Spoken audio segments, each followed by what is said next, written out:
Masih seputar lalu lintas, hari ini Kopaja terintegrasi Transjakarta resmi beroperasi. Sementara ada 6 rute yang dilalui Kopaja terintegrasi dan rute ini berdasarkan trayek Kopaja yang ada dan bersinggungan dengan jalur Transjakarta. Pemprov DKI Jakarta Senin pagi resmi mengoperasikan Kopaja integrasi Transjakarta. Sementara ada 6 rute yang siap dioperasikan. Di antaranya yang telah dibuka, yakni rute Ragunan Monas, Ragunan Dukuh Atas, dan Monas Pantai Indah Kapuk. Rute ini berdasarkan trayek Kopaja yang ada dan bersinggungan dengan jalur Transjakarta. Integrasi ini membuahkan berbagai perubahan, salah satunya dari segi biaya. Kalau sebelumnya harus membayar 2 kali untuk menumpangi Kopaja, nah sejak adanya integrasi ini penumpang cukup membayar sekali dengan menggunakan e-ticketing ini. Hari pertama beroperasi, Kopaja integrasi masih lengang. Kebanyakan calon penumpang ragu lantaran sosialisasi yang masih minim. Ya paling ada kernetnya biar kita tahu kita mau turun di mana, tujuannya di mana gitu sih. Saat ini sih mungkin karena posisi kita juga masih libur ya mungkin kok agak kosong ya. Kalau sehari-hari kan kita berangkat itu memang penuh, jadi agak antrinya agak lama. Lebih baik daripada yang dulu sih Mbak. Kalau dulu kan kalau udah penuh banget disumpel terus, kadang-kadang berhenti sembarangan gitu.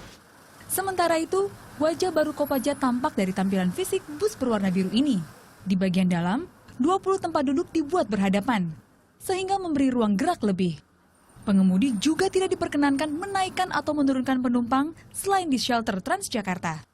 Untuk memenuhi standar Transjakarta, armada Kopaja harus melengkapi beberapa fasilitas, diantaranya kamera pengawas, GPS, dan layar petunjuk rute bus. Nah, untuk Kopaja yang baru berjalan hari ini, yang sudah terpenuhi adalah kamera pengawas yang nantinya dapat mengawasi kinerja supir serta kondisi penumpang di dalam bus. Berbagai perubahan yang dihasilkan integrasi Kopaja dengan Transjakarta ini turut diapresiasi pengemudi.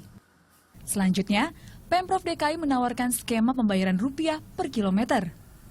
Dengan skema ini, pemerintah dapat mudah terapkan standar operasional bus agar lebih murah dan aman.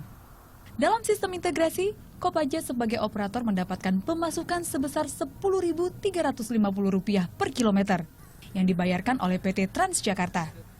Penumpang dikenakan tarif sama dengan Transjakarta, yaitu Rp3.500 per orang. Pembayarannya secara non-tunai atau dengan uang elektronik.